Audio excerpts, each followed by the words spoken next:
Hey,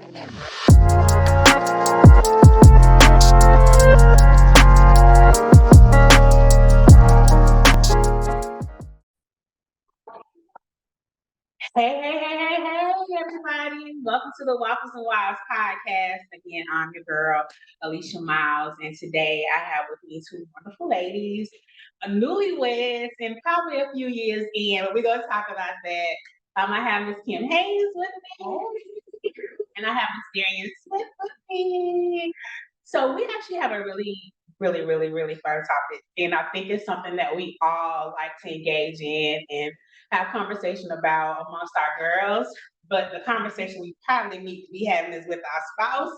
But it's about keeping the fire going in our marriages, and essentially, we're just going to talk about all the things, good and bad, about what happens when we are trying to maintain connection with our spouses. And we know that that changes from day to day. Like, I might not like him today, but that's my boo, right? I might not like him today, but that's my boo. So things happen. We go through changes, we go through emotions. But for the most part, if nothing else, we know that we have to keep a connection with our spouse in order to keep the fire burning and our desire for each other going. So really quickly though, I'm gonna let them chime in because this one over here just did a photo shoot for year number 5. Yeah. So 5 years in, how's it feel? Oh God, 5 years. The saying used to be, if you make it past 5, you made it over the hump. Okay. But this new generation, if you make it past 1, you'd have made it over the hump. Absolutely. I think this is a milestone. Yes. He turned 40 this year. Yes. Oh, He's 5 this year. Our son turned, our son turned 20. So this year, that's awesome though. So yeah, we're gonna talk about that. I'm gonna talk to you about that 5 years and then making it after 1 year. I'm gonna talk to you about that. And Miss Dareion Smith, 8 months old. So far, so good. It's definitely a learning experience. I'm enjoying it. Definitely comes with ups and downs, but what matters the most is that you persevere through. So I'm looking forward to 1 year and many more. Okay, but how long have y'all been together? We've been together since May of 2021. So y'all like doing this within a 2-year time frame. Awesome. get it done. That's how you do it. And that's though. It took me 6 years, but we have been together. I was young. I was right out of college. I was 22. Okay. And we had known each other for a really long time, like as childhood. We had known each other for a long time. And it wasn't until I got back home that I actually ended up reaching out to him. Oh, wow. And it just took off from there. But it took us 6 years. That's another conversation. But we're here in 17. I feel like 2006. Yes, 2006 is 17 years. We've been together for 23. Oh, wow. Exciting. Yeah. So I've been through all of it, like you said, the ups and downs, but I wouldn't trade it for nothing. I wouldn't. When I say ups and downs, you mean ups and downs. Those roller coasters. Yes. But that's life. Yeah. But that's life. Whether you're doing it with somebody or you're doing it by yourself, you're gonna have ups and downs. You're gonna have that, right? So I want to go ahead and get us started on our topic because I think it's really important, like even in the usefulness of your marriages and your relationships and the longevity of mine. I feel like at any point during your relationship, there has to be some type of, what was that thing that connected y'all to the point where you're like, ooh, I want to spend the rest of my life with you, Like, love is great. Love is wonderful, but there has to be something else that goes along with it that you say, okay, yeah, I don't like the fact that, you do that, but I can work with that and I can, we can build a life together. Yeah. So what do you think it was, that connection, that one thing? It may not be more than one thing. But what do you think is that connection that y'all had that y'all like, I don't want to do this with anybody else. Like, I really this is my boo, this is bae, this is my man, my man, my man. Like, how did you? My man. Like, what was it about that you know, you don't have to, go into details about your spouse specifically, but what was it that you said, okay, yes to this marriage, yes to this relationship, Okay. When I say he's my safe place, like before we started dating, whenever something was going on, I'd be like, the big bad wolf is bothering me. I'm gonna go to my safe place. And that was my husband.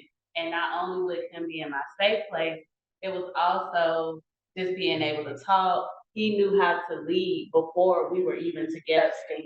So I didn't have to come to him and worry about, well, I'm opening up and he may not know what to say or he may be judgmental. He was taking authority from the beginning, and that's what I like as far as like, I'm here for you, whatever you got going on, you let me know. And it gave me that comfort because I'm so independent.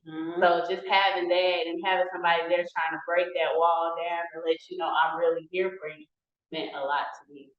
Oh, absolutely. What about you? Mine is different.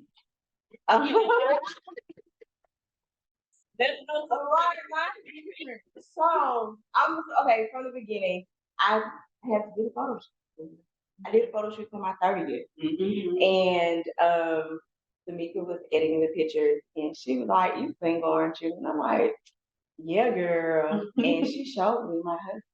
Okay. She was like, "He's a good one, Kym. Don't hurt him." And our birthday are from the same. Okay. So originally we started, Tamika put us in a Facebook group and me and him started talking. She removed herself and we have been talking ever since. In the beginning we had stopped talking. He was like, I was different what he was used to. So I went back because I'm like, I'm gonna challenge you. I'm gonna make you follow. Absolutely, yeah. And that's more so was it, and for me it's his love for family. Family is very big. It's very big.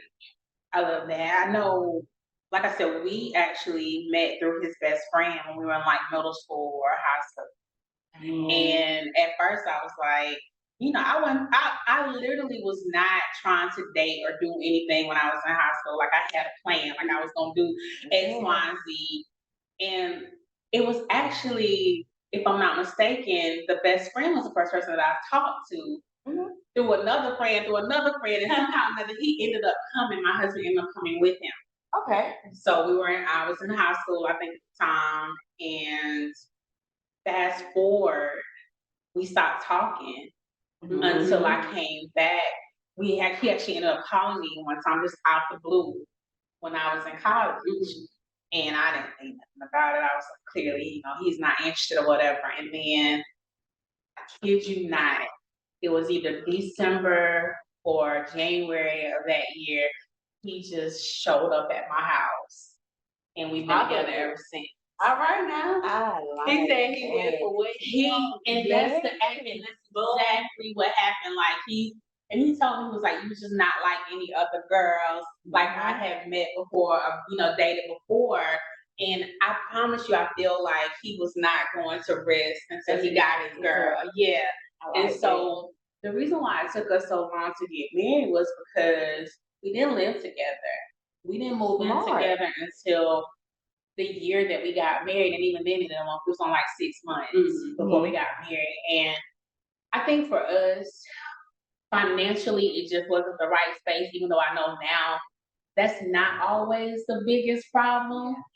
But but now I'm like, I'm glad that we took the time to really, because I don't think we were mature enough for each other at the time. And so we just took some time. But yeah, he showed up at my door and we've been together. So that, and the one thing that I like is it's a combination of both of y'all's experiences actually, because I won't say I'm totally opposite, but when it comes to my husband, that he is going to see about me. Yeah. You know what I mean? Yeah. Like I don't have to, if I come in the house tonight and say somebody at that job, what's their name, where they live, he wants to fix it. But one of the things I've learned about most men, especially when they honor and they treasure what they have, is that they're going to protect that thing. They are. And so when you talk about family, he's going to protect his family. When you talk about him honoring you as his wife and being able to provide those things, I think are important as important characteristics that all men and all need to have going to marriages. So let's talk about this though. At some point during the first 6 years that we were dating, and then 5 to 7 years into the marriage. Mm-hmm. 5 to 7 is usually when I'm gonna tell y'all about that in a second. It gets kind of cold. It does. It gets kind of cold because now you're used to each other. Yeah, and it's like a routine. It's like wake up, work. If you have kids or don't, it's wake up, work, kids, sleep, do it all over again. We're gonna throw sex here and there. We may go out to eat, but it becomes routine, and you have to break the monotony. But else you're gonna get old, and that temptation is gonna be like, "Hey, girl," and you're gonna be like, Yeah, absolutely. And I think a lot of times what ends up happening, it's not intentional. It's life. It happens where you honestly feel like, you know what, he's here, I'm here, we're not going anywhere. There's nothing extra that I have to do. But I think when we talk about keeping the fire going, I really feel like you have to be willing to explore different things in your marriage. But with you guys being together for 8 months and within like the last 2-3 years being together, have you found that you've entered into a stumbling block, or is it still like fresh and brand new and happy and everything is shiny, shiny, shiny? Sister can't still over there giggly. Now, don't get me wrong. Yes, we're still giggly, but because we are both busy people, because we have work and we have stuff outside of work, we have family.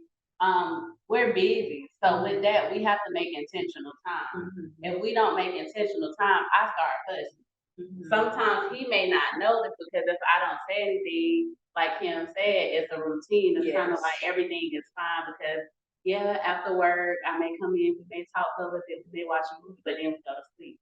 But I'm quick to, if we get in a repetition, I'm like, okay, what we finna do? Let's we can go out to eat, but I wanna do something fun. So just as far as keeping it up, I even say it's the simple thing. If it's a weekday and we're tired, we wanna just stay in the house, let's do a picnic in the living room. That is sweet. Let's do a candlelight dinner.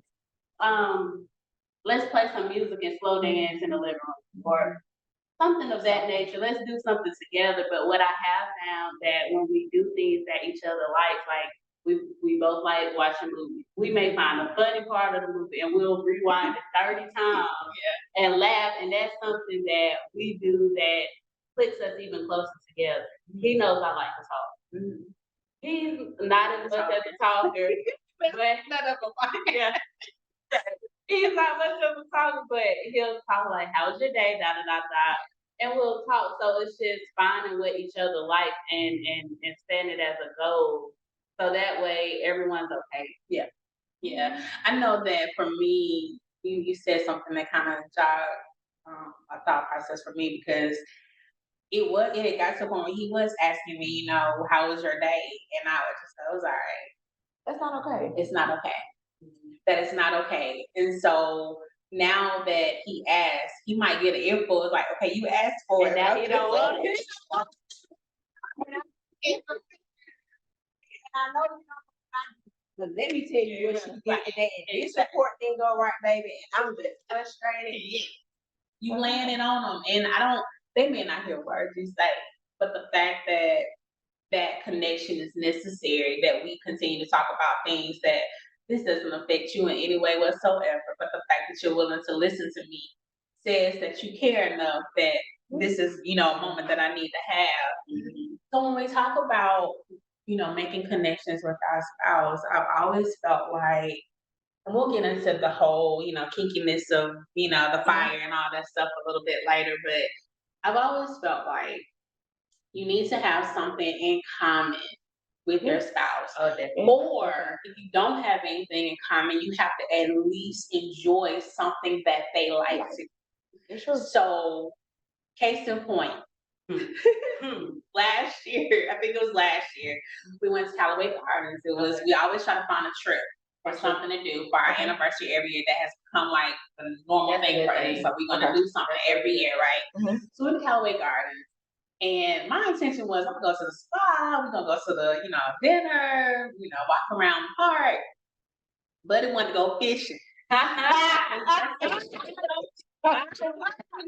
He likes to fish, and I knew this. I've known it. He's done it all his life. That's nothing new to me, right? Okay. So then I'm like, okay, so we just gonna find a bank, somewhere to just kind of sit on the side and, but he wanted to get in a boat. You don't do water, do you? I got in the boat, but I had to sit on the floor of the boat because I was scared to sit in there. I was terrified, baby. I rode in that boat for them 2 hours. While they went that fish ride. That's what he wanted to do. And that means everything to him. It meant absolutely everything to him. And so I'm wondering, you guys, you can either talk from your experience or just things you've seen. Don't you think that you have to like something, you have to participate in something that your spouse likes in order for you to keep that, connection with each other? Yes. Oh my God. I love prior to my husband, I always went to car shows, especially going down in Florida. Good time. But my husband is into actually fixing, rebuilding. So girl, I know Motor Trend. I know different shows that come on Motor Trend channel. And I literally sit there with my husband, us taking shots or whatever we're doing. And I'm literally watching junkyard cars. And they put motors in the cars and see how far they go.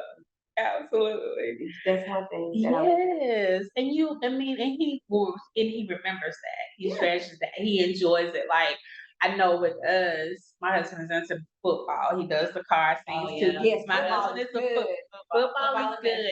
And I remember the one time that he asked me, and it caught me off guard because he had never really asked me before. He was like, it was random. You want me to get you a ticket to the game? And at first I was like, no, you can go ahead. But then when I got ready to say that, I could like tell the look on his face, like he was like, please don't let her say no. Like I really want her to go. So now it's just a normal thing. Like we going to the game on Friday nights, and I'm gonna sit there. And sometimes I might not know what's going on, but I'm gonna sit there and I'm gonna watch the game with my husband. So have you guys gotten to the point where you find like a common ground that things that he likes and you like, you at least try to do something for each other, with each other? Yes. Okay. So my husband thing is cornhole. Okay. He loves cornhole. It could be thunderstorming and lightning out. Baby, I'm throwing cornhole. And so it's a couple at our church and they throw cornhole literally every Sunday. And he's like, he is that, and it's me riding with him whenever he goes. That's the thing. I think he realized, well, I really want you to ride with me. I may be in my moo, I may be at home. I really don't want to go. Hold on, let's go slip on some shouts real quick. But he likes for me to ride, so he just started going to the cornhole league downtown, and he's like, you can come and such and such be there. And they be doing it. I'm like, bro, I'm gonna stay at home. But I thought about it, like just listening to you. I thought about maybe I know I can ride with him, but it's like I really want my good luck charm with me. And I be trying to find 1,000 reasons why not to go. And I said I'm gonna go the next time he goes, and because he likes that. Yes. Other than me, he'll say, because my in-laws stay in Harris County, I'm gonna ride with Mom. Do you wanna ride with me? I really want you to ride with me. Okay, Ron, let me go slip on these house shoes. I'm gonna go because it's just it's a simple thing. And football and basketball, you don't have to. I love it myself. We're sports girls. So we're gonna throw some game for it. Yeah, and I would like to encourage you. If there's one thing that I've learned in my 17 years is you have to do something that your spouse likes to do, even if you might not agree with it, you don't like it. That time with them is really special for them. And if they ask you, you definitely want to say, okay, yeah, where we going? I'm ready. And most of the time it is like that, and like with him, like in cornhole, I bought him his own cornhole set. So everywhere we go, it's in the trunk. There you go. Ready to go. So it's just sometimes I just don't want to go somewhere. I love the house, so but I think it's important, and I I grew up with sports. My brother played sports, so I knew I tried to play dumb. You know, when we first like, I didn't know well, what does that mean? You know, if I'm showing interest and you got time to talk to me, okay, what that mean? What? Why they doing that? And you know, being able to just talk them through, you know, they love to feel like They know. that this something they know. Yeah. We don't know that we know everything. like, I'm just looking like that's passing appearance. I know what that is. You know, I'm talking about, you know. Right, but I'm gonna let you tell me though, babe, because I want you to tell me. But it's so true. So I feel like you have to invest in your spouse because it really is an important aspect of how you continue to build relationship, how you continue to build communication. That's the perfect time for you to talk. It's not time to talk during the game. Yeah. It's time to talk when you two are both ready to receive whatever it is that's happening. So, and I don't want to take up too much more time talking about that, but I do want to ask you, in the time that you guys have been, with your spouse, have you found that there's things that you like to do that's common? Not that he likes, the cars and he likes cornhole and mine likes the fishing. Is there something that only you two experience together or do together that nobody can interrupt that space? Well, you want to go first? You go first. Okay, well, for us is our faith in God. So that is a space where I call it intimacy as well. Intimacy with God. And can't nobody come in between that. Can people come to church with us? Yes. We invite them. Come on, y'all. Come. But that is our time. And Bible study is our time. And then when we do our individual Bible study together without being at church, whether we're at home or we're on the phone, we have our devotion time together. And that's something people can't break up because that's a unit with us, with God. And so that's our safe place. That's where we're both staying in the same place. Yeah, so we're one in there. Yeah, that's really good. Do y'all have something that y'all like to do? Yes, it's us in the kitchen cooking. It's us in the kitchen. You need to hear them on the phone. I tell my mother-in-law all the time, my husband, he can clean, he can cook, he can braid you. Now he probably can't braid to the scalp, but he can get you a 1-2 braid. My mother-in-law does her thing with my husband. He not only can grill, my husband can cook. Lord forbid anything happens to me. I know my daughter is well taken care of as far as that aspect. But us in the kitchen cooking, that is That's me. I can't get mine. No. we be in that tango dance.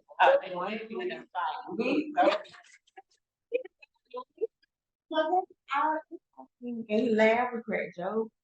And that's what I'm talking about. Like, that's something that you guys will always treasure. You'll always remember those moments. That'll be something that, and I'm gonna tell you, I don't like it, but one of the things that I found here lately that we do is we actually like cleaning the yard together, making sure the house is manicured, all that. Like he told me yesterday, you need to get a stronger pot for your flowers. They falling over in the yard, stuff like stuff like that. I think we just kind of found here lately something new to do together because it would always be something separate. Like I would be in the house, he'd be outside. But now I'm finding that, this is actually a really good space for us to be thinking about. We're taking care of our home. We're making it, something safe and comfortable for not just us, but for people that might visit us. So we both take pride in that aspect of what we've been able to create. Because maybe where we came from and where we are now is a totally different feeling. And we are so grateful that we have gotten to the point. Because when you talk about those ups and downs, that was one of them. Trying to make sure that we were stable, that we had everything we needed. It's a part of life and it's a part of marriage, but to be where we are now and to see the benefits of all the hard work that we put in is so rewarding that we come home and he doesn't want to leave the house. Because we created that space where he's like, I don't have to go nowhere. I'm good at home. So I think that it's really important. I'm glad to hear, and I'm hoping everybody that's listening, you understand that you do have to have a connection with your spouse. And it has to be something that you two enjoy together. You have your own thing, but you understand how to come together and connect with one another. Let's talk about this, because I know that when we talk about keeping the fire going, first thing that comes to mind is our kinkiness. We gotta make sure we having sex. We have to make sure we're doing X, Y, and Z. So I don't care if you're having sex one day a week for 2 minutes or for an hour, 7 days a week. That is a part of intimacy. And you need not refrain from doing it. It should be something that you do and that you enjoy. But that can even become old because it's monotony. It's what you do all the time. So how do you keep that, the curiosity, the sexiness, the what I'm trying to get to? How do you keep that going? Because that men are physical and so are women. I don't want to make it seem like, but the point I'm trying to make is men need physical, more than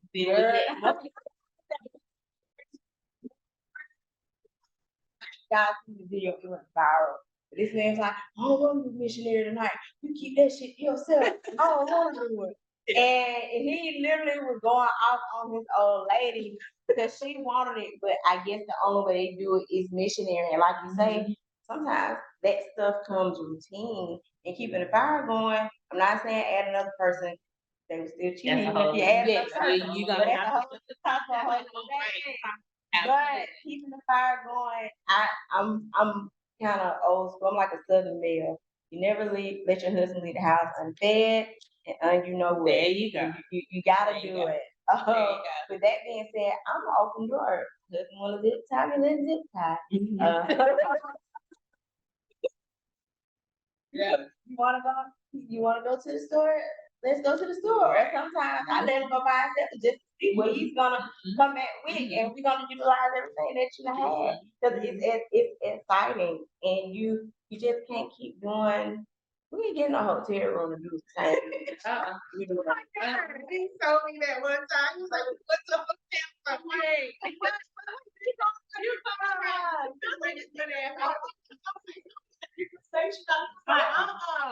another bedroom. There you go. Bedroom, LED lights and like the candle, unless you want to do food or something like that. That's still good, but But let me ask you this, and I'll let you answer that question. Is this something that you intentionally do? Like you have to consciously say, "Okay, we're gonna do something a little more freaky at this time." I don't. To me, when it comes to that, it should be in spirit of moment. Okay. Of course, we're sexting or whatever the case is while we're at work and stuff like that. But I don't want to know. I want to be surprised. You come out the shower or you already got the zip ties, maybe on the futon or something. And it just needs to be spontaneous. I don't want it to be intentional. Put thought into what you're gonna do and how it's gonna go, but don't put no. Don't overthink it. I want it natural. I want it organic. And if it fails or 2 minutes, however the case may be, we had a grand time. So what about y'all? Since y'all was saying y'all, what you said they were still in their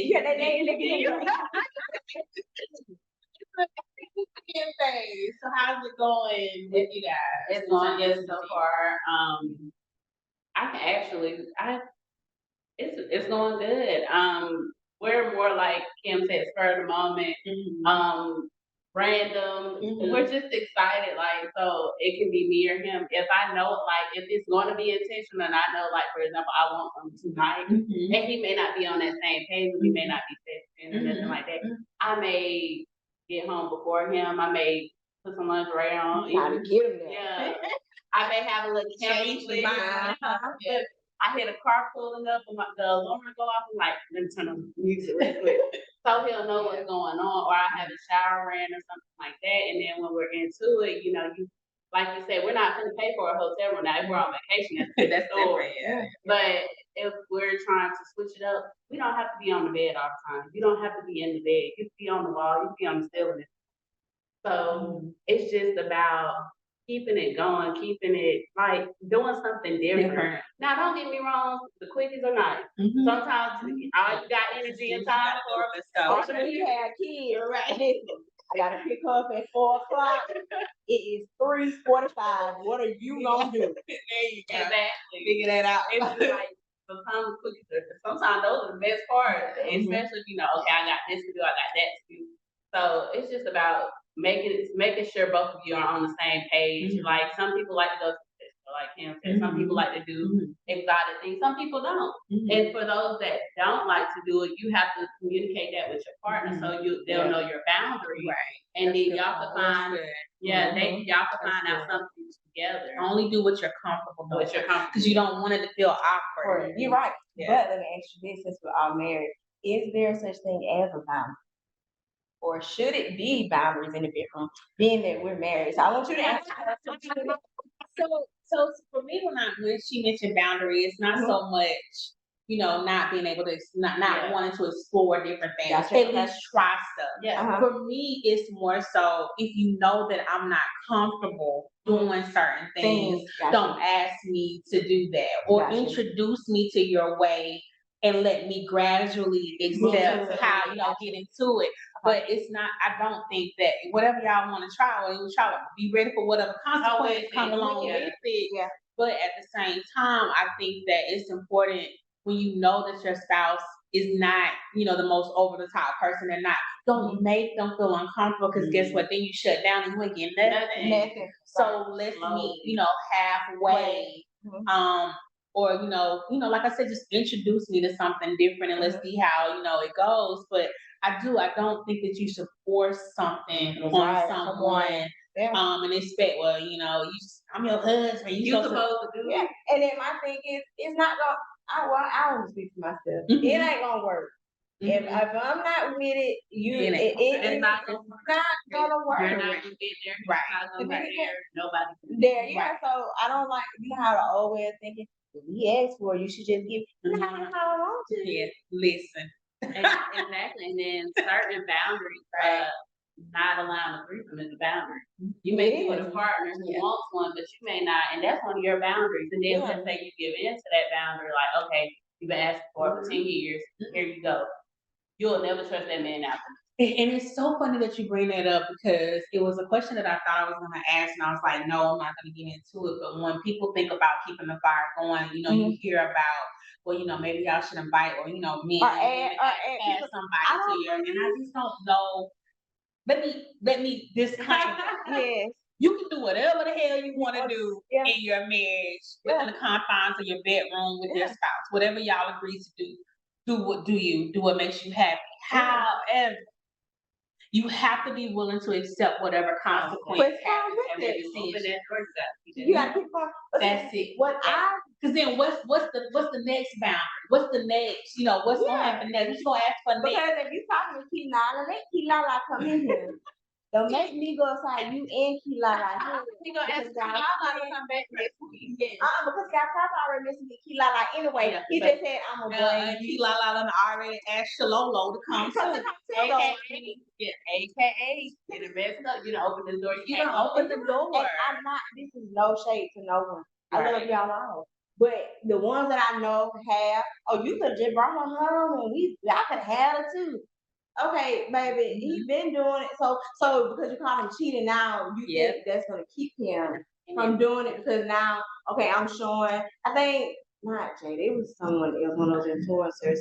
Oh, it was Princess talking about how she been with the woman for Ray J. Why did you do it for him? Correct. If you're not into girls, that's your boundary. You're not into girls. Correct. So then, if you're, how some women say, "Oh, well, I give my husband a cheat day," or whatever the case may be. And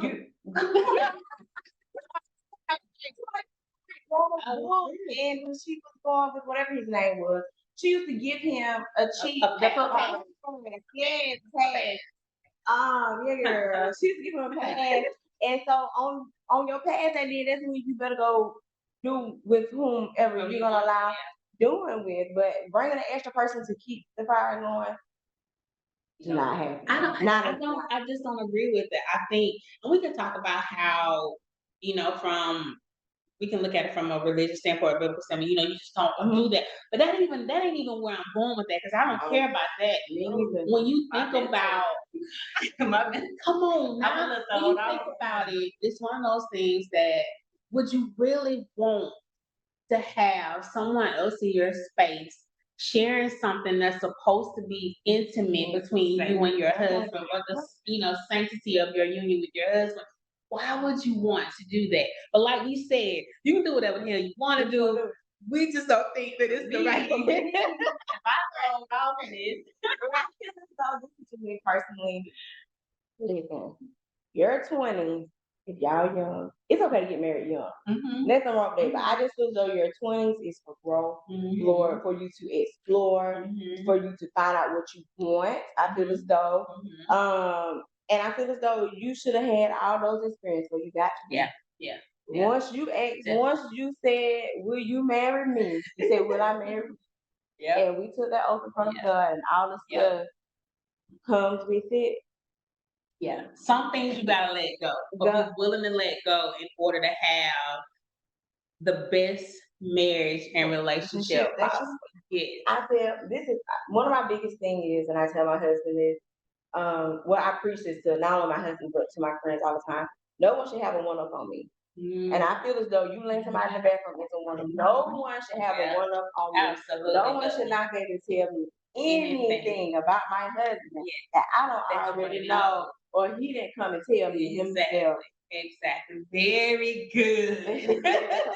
That is so good. And I think that, having said that, I think you need to be in tune to your spouse as well. Like, we recognize when when they're sad, we know when they're angry, we can recognize those patterns, that it starts to become something that's, consistent, then that's an opportunity where you have to kind of jump in and say, okay, what's going on? I don't want you to leave me emotionally, just kind of disconnect from this relationship. I need to always be in tune to what's going on. And same for me. You need to know what's going on with me as well, because that's how you keep that bond.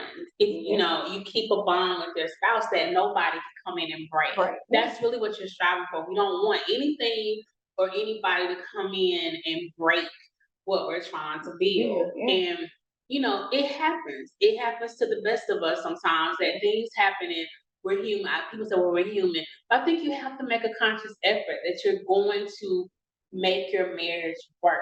No matter what the situation is, you're going to make your marriage work. And so I'm not going to keep us. I think we're already going over time. So because this is really good stuff. I'm having a really good time. So I do want to say, I mentioned this, just a transparency moment. I know for a few years I was ill. I was going through a lot of different health issues, and it got to the point where I didn't want to be. I didn't want to have sex. I didn't want to be touched. I didn't feel my best. I didn't think I was beautiful. I didn't think, and even though my husband always coming in and touching something, to try to make me feel. He's like, I don't see nothing wrong with you. Like, what's going on? But I don't think sometimes they understand that when you're going through what you're going through, that it's not about them. That it's not that I don't want to be intimate with you. It's not that I don't want to experience sex. It's none of that. It's just, this might be the worst time for me, and that's just not at the top of my list. So how do you think, when someone is going through, and people do go through things like that, how do you think you can still have intimate moments without there being sex involved? So I can speak on this one because this recently happened. Like you said, you went through a spell. Sometimes we have those days where we just feel not as pretty as we are. We feel like you just feel like the word And I can remember that one day I had not too long ago, I texted him. I was like, Sister Cat, have you ever had that where you didn't feel pretty? She's like, yeah, girl, She went on the tangent. And so I said, well, what do I do? She said, you need to get up, put on some clothes, and look in the mirror and know that something she said. And I said, well, I kind of want to tell Brian, that's my husband, because he's been asking me what's wrong, because he could sense something was wrong. I said, should I? She was like, he ain't gonna understand. I said, yes, you're probably right. But I still told him. He said the men do not understand. So and I said, he said, well, I don't understand you. You're beautiful. They don't get it. And I'm like, and I didn't get on clothes and everything. And so when we're at that place, it's communication. If I wouldn't have never told him that today's just one of them days I feel like, he would have been thinking in his mind that it's him. Yes. And so even when we have those moments where we don't want to be intimate, we say, babe, I just feel a little, I'm not here. Yeah. Today my cup is at 20%. And my cup is at 20%. And he may say, okay, well, I'm at 100, so I'm going to pour this 80% into you to bring you back up to 100. But at that moment, the intimate time that I need is just for you to cuddle me, you to hold me, or you take me round and round. And that's a form of intimacy, just being alone with your partner or being able to confide in them about why you may or may not feel this way. And if you can build that up with me and work with me on that level, I can get back to that level. But if I'm on my low level and you see this is and you're fussing at me, I'm not gonna get back up there. And not only that, I'm gonna get worse, and then I may detach from you because you're not gonna be when I'm at my lowest. You're not listening. Yeah, you're not gonna be when I'm at my lowest. And if I communicate with you right now, I'm on 20%. That should let you know. Let me pour and invest in her. Hey, let me make some plans. Dareion, get in the car. We're gonna go eat. It's been times to be like, be ready after work. I'm taking you out. And we didn't go to Auburn just because I've had a downtime. I think it could also be that 20% when you're at that 20% that he says, okay, let me give her space. Yes, and see, that's my husband. But that's communication too. Some people won't have to ask for it. Yeah, some people want the space and some people want you up under. That's a good point. But being able to communicate that, he would think I would want space, and space makes me mad. She don't like the space. She don't like the space. I want the space. She don't want the space. You could be up under me without talking. We could watch a movie. I just want your presence. Okay, yeah. I'm give me my space type of person. That's if I'm mad. Oh, see, I don't emotion. Different type of reaction. Okay. And he had to learn that, like, and when I'm mad and I need my space, that means 10, 15 minutes, let me breathe. I don't mean the whole day. I don't like going to sleep upset. And then she's gonna get mad again. Yeah. He gave too much. Yeah. Yes. See, it's right. So what about you? What do you think about that? Are there ways to be intimate without there being sex? Yes, I think I think about a couple weeks ago, I made my husband do an IH. So we gave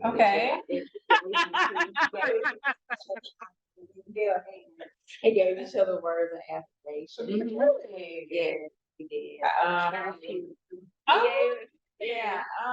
And also, like, if I'm not where I need to be, he knows my thinking space.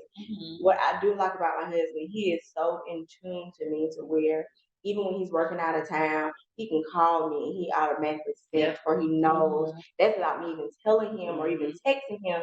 He knows something's not right or what is wrong or something is wrong with me or what have you.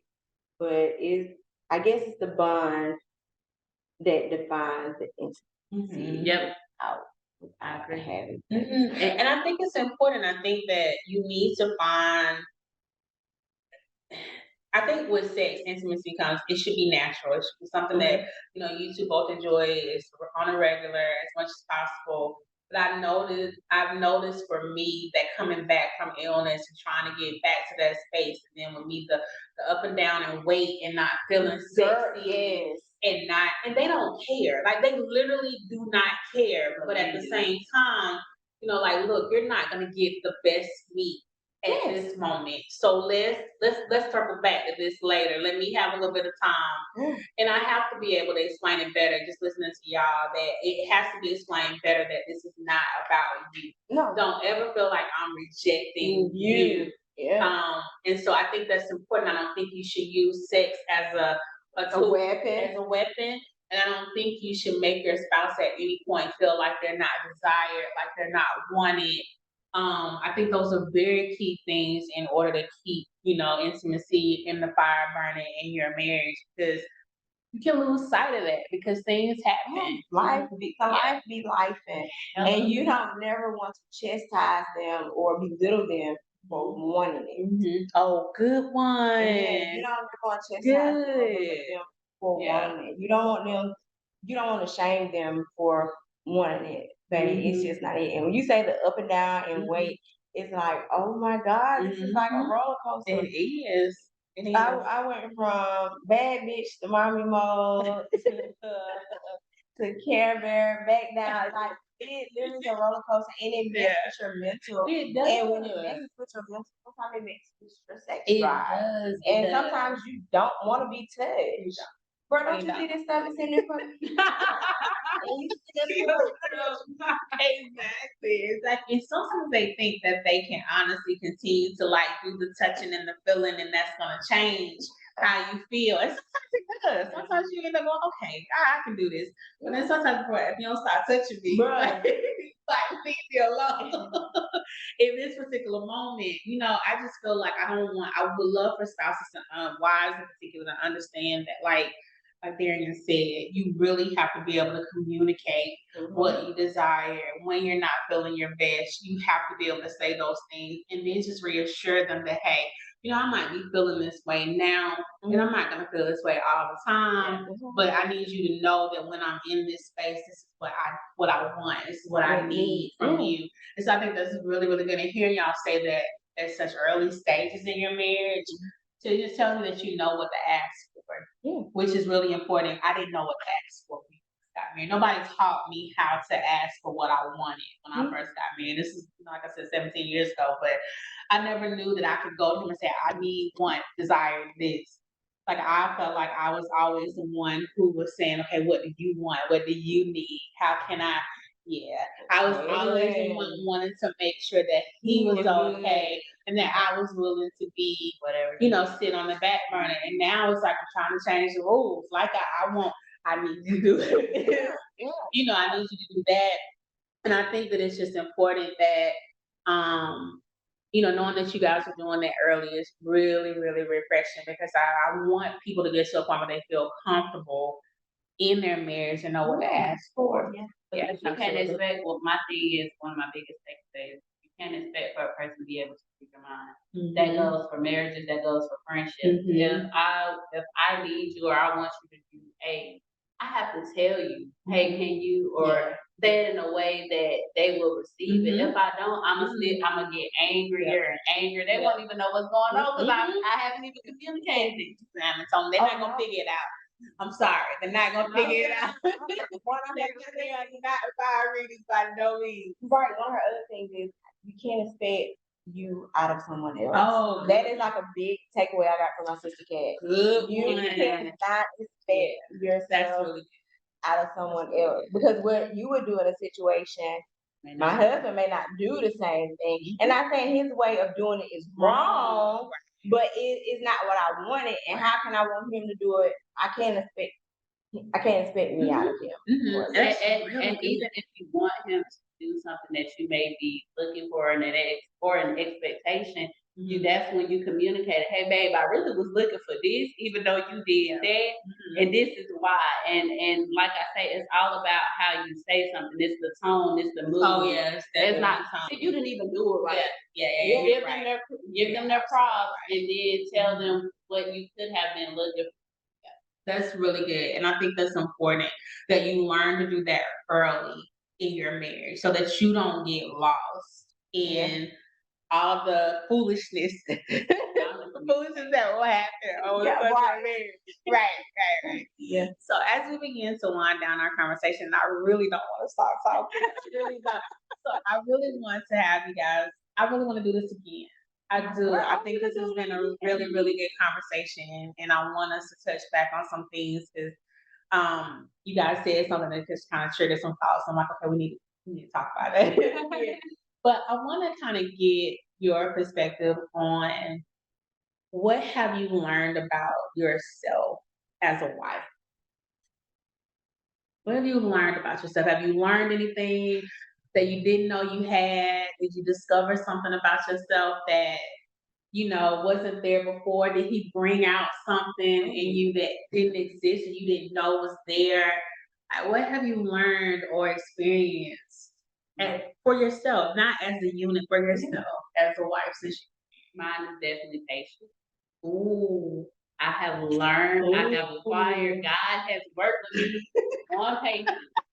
When I say so out of our friendship circle, I'm the baby. So I expect for things to happen right then and there. If not right then and there, tomorrow. And what's taking you so long? And why is he still here? Because I'm not, if the bath's not laughing, and I'm gonna leave because you make me mad. But I've learned how to be patient. I've learned how to, I'm a great communicator anyway, but I learned how to communicate even better and on different levels, dealing with my husband and expressing myself. And with the patience, I had to be patient with him in some areas. Because where I'm thinking he's going to be advanced based on how I met him, I'm thinking, a good point. you're going to be advanced in this area, and then when you get to that area,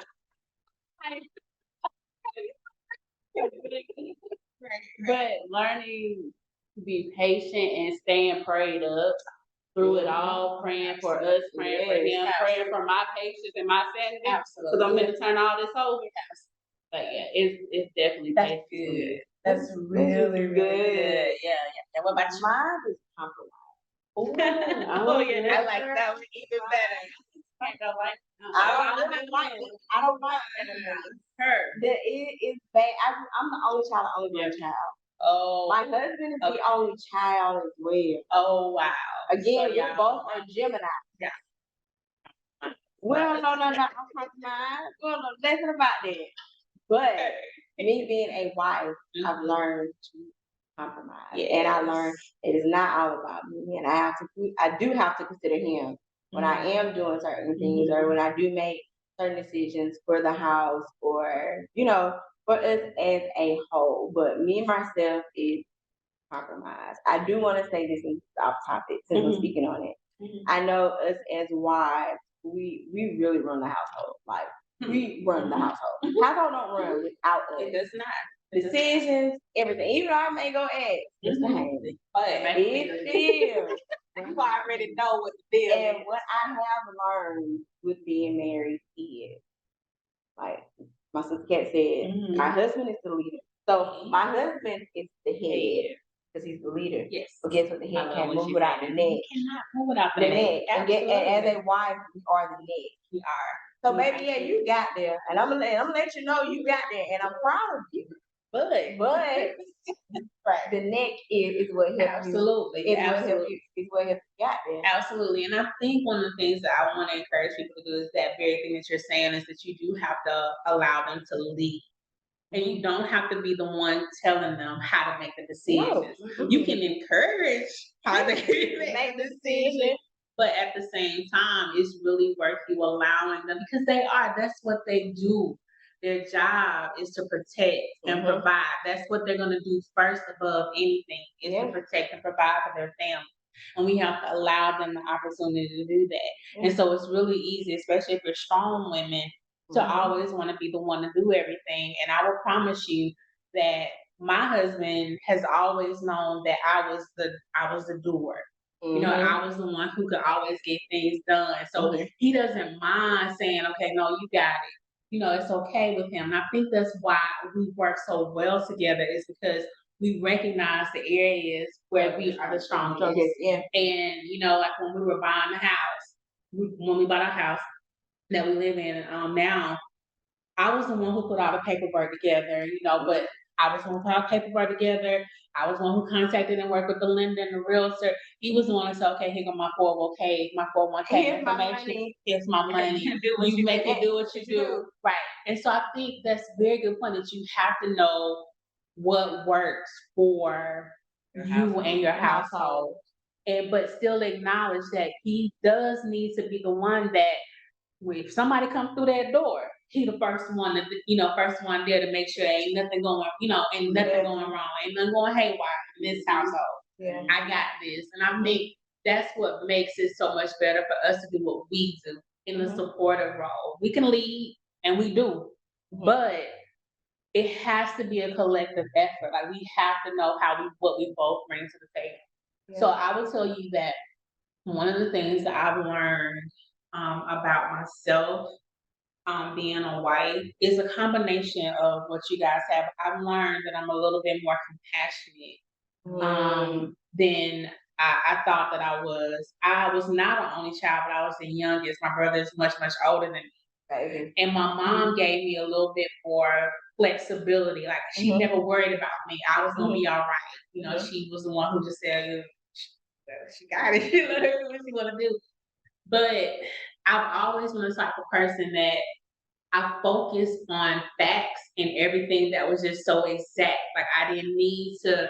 And so I found myself when somebody would come to me and ask me something, my husband, I was just like, okay, well, just do it how it's supposed to be done. You know, it's no big deal. But as I've gotten older and as I've become a little bit stronger in my role as a wife, I've understood that I am more compassionate when it comes to, okay, we don't have the money right now. What can we do? You don't feel comfortable doing this right now. Okay, what do we do? You changing your job without telling me. Let's talk about that. You changing your job without telling me. Tell me why. What's going on? I'm a better listener, I think, than I was years ago, and it's just come from actually just being in the moment and not trying to run everything. I don't have to have my hands on everything. Because guess what? You like she said, but you'll burn yourself out. You will. You will burn yourself out. I didn't learn this until probably around the time when we were actually, transitioning to he was like, I don't want to live here anymore. And the only thing I could think of is, okay, what's wrong with the house that we're in? But neither one of us really wanted to live there anymore. I mean, that was definitely something that I knew.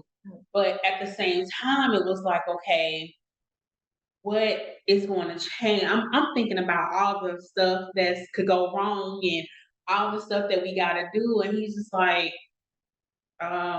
you need to calm down. Like, what is the problem? What are you talking about? Anyway, I'm getting off topic. I think one of the things that I've learned is that you don't have to be in everything. You have to be willing to say, okay, but I just need you to take care of this. I don't want to do it. Exactly. I'm gonna do it. And with that being said, I feel like we wouldn't have married our husbands if we weren't confident that they could. Absolutely. Like I said earlier about myself being independent beforehand, I know Sister Cat was too. Where we used to handle stuff, we get it Take done. care of 2 households. Yeah, we take care of grandparents. Absolutely. We're taking care of multiple households. So it's like, if you can't help me take care of these multiple households, what are you doing? I don't need you. I got a system going on. You can't come interrupting that. So with that being said, your husband is your partner. So like you said, you find your strong points and you find your weak points. And if you're stronger in his weak points, you take on that. And if he's stronger in your weak points, then y'all take on that, because you don't want to overload yourself, because you can take care of all of that stuff by yourself. And if you're gonna do that by yourself, you might as well be by yourself. I'm a firm believer. Listen, if I gotta do all of this, what are you here for? Right. And I'm not talking about laying on my back, because they sell stuff for that too now. What are you here for? Because what are we doing? What are we doing? You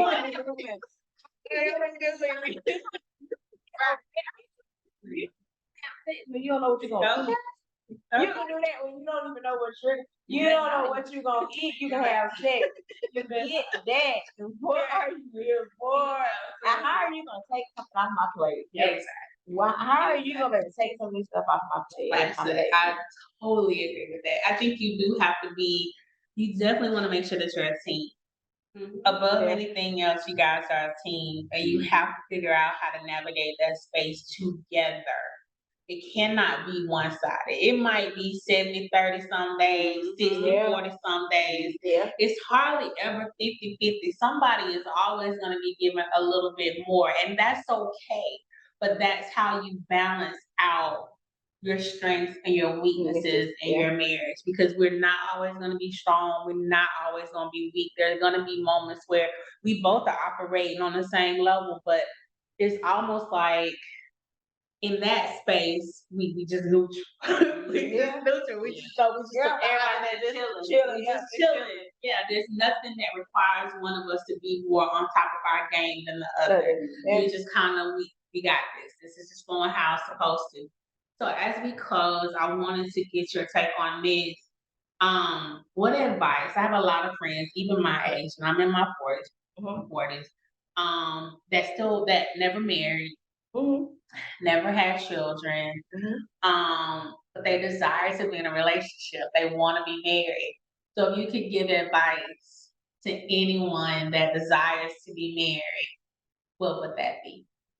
I know we ask so many times as far as men, what are you gonna bring to the table?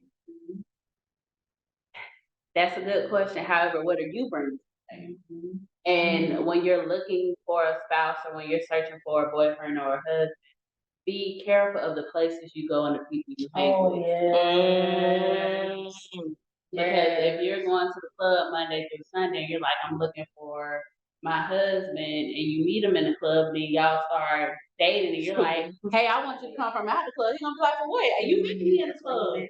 So be careful where you meet your spouses. Most definitely, be careful who you hang with, and make sure you know who you are first and foremost before trying to date someone, and then you're putting all of your traumas and your triggers on them because you don't know who you are. Love yourself, learn yourself, know what yourself like. So in the event of you getting in a relationship or a marriage with someone, you don't lose yourself. Yeah, you don't. You don't want to lose yourself because once you lose yourself, it's kind of hard to find yourself again, and it takes time. That's why, like what Kym said earlier about enjoying your 20s. In your 20s, hell, I'm not. It's like I said, yes. Some people get married early, but There's nothing wrong with nothing. that. But those 20s are for living. Yeah. Life is like how I almost said, life is for living. Life, And you live in the 20s and you have fun and you have a ball. This is my thing. We have neutral friends that are not married. They want to get married. This stuff, no, not taking nothing away from it, but I do it 5 times over. But it's work. It is work. what you see is Girl. not what happens. I'm talking about you have to get beyond the engagement. You know, people make a big deal now of the engagement. The proposal is a big thing now. It's not just the wedding anymore. It's the proposal. And People then planning and proposing. Yes, and planning proposal. And then I proposed to at our annual ugly sweater Christmas party. Right. Granted, we started dating in May, he proposed in December, but that's not that. But it's living beyond the pictures. And see, I tell my friends all the time, what you see on not, I don't even speak on myself, but you don't know what you see on social media, that glitz and glam stuff. We talk beyond it. You don't see behind. You don't see behind the scenes, and that stuff is work. And if you're not willing to put in the work, don't do it. I will say this: I prayed for my husband. I literally prayed. I think no, it was before my 30th, but me and my best friend, it was a ritual for us to go to make sure New Year's Eve we go to church together. We go to church together throughout the year, but New Year's Eve guaranteed we go to church together. I'll never forget. I want to say like New Year's Eve 14. And that's when I begin to pray for my husband. When I say be specific about what you pray. Yeah. And you can be. Specific. You have to be. No, because I'll never forget I prayed for I was dating at the time, and I was like, yeah, my next gentleman, I want to be financially stable, da, da, da, da, da. And I forgot about the whole part.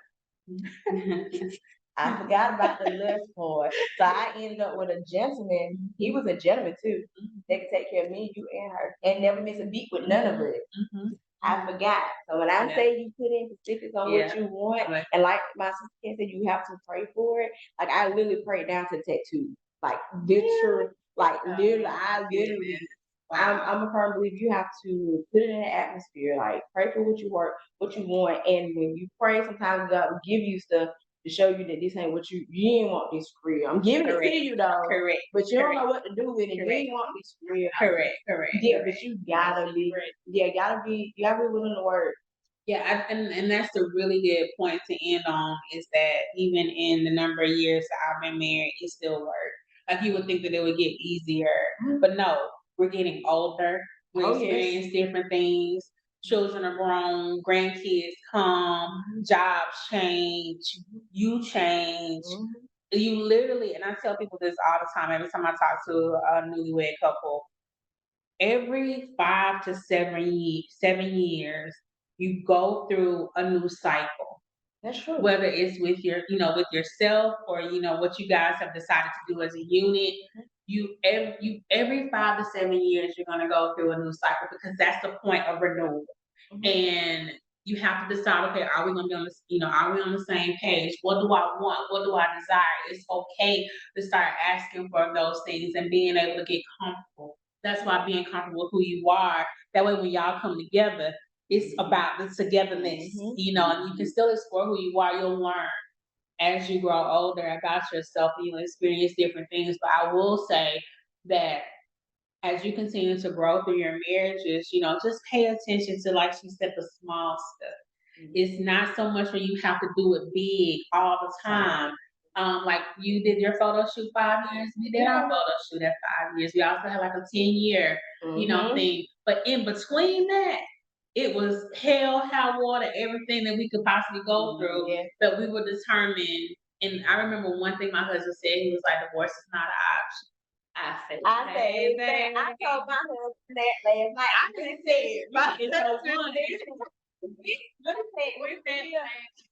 joker. And don't throw that in my face. Do not ever use that or throw it in my face. We're not, don't. I don't care how heated the argument gets. Don't you ever. Ever. Don't you ever say that. But divorce is not an option. Yeah, and I was surprised that he actually said it. And I think it was we were going through a really, really hard time around that 7-year mark. And a lot had happened. I think that's when I started to get sick. And a lot just happened. We were just going through so many ups and downs and emotional things. I was like, you know what? I don't really know if I really want to do this anymore. Like I was really serious. And when he looked at me and was like, "Are you for real?" And I was like, "Yeah, I'm at a point where I'm just like, I don't know if this is what I expected or what I thought." And so he was just like, "I've never thought that way. I've never felt that way." And I was like, "Okay, you need to go back and regroup." I felt bad. And he was like, "Yeah, divorce is not an option." And I was like, "Oh," I was like, "Okay." And so I did some self-examination at that point. And I had to really come to my senses that at that point, because I was going through so much, it wasn't me doubting my marriage. It was me doubting yourself. Yeah.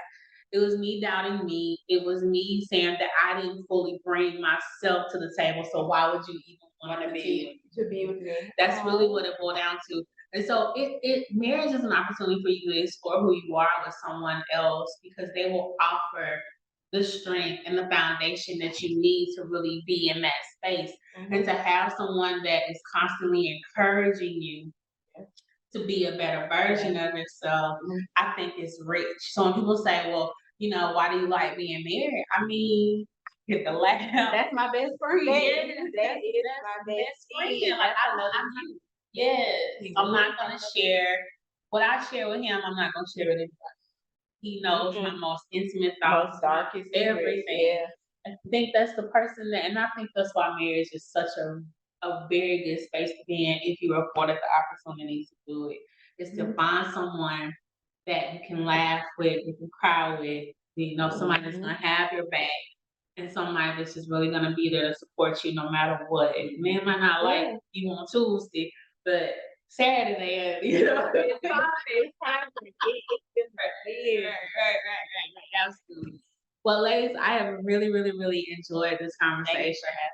I'm pretty sure we can continue talking about a lot more things, but Kym, I thank you for taking the time to respond to me and agree to be on the show, and then bring me here. It ended up being a really awesome time, and I'm so grateful.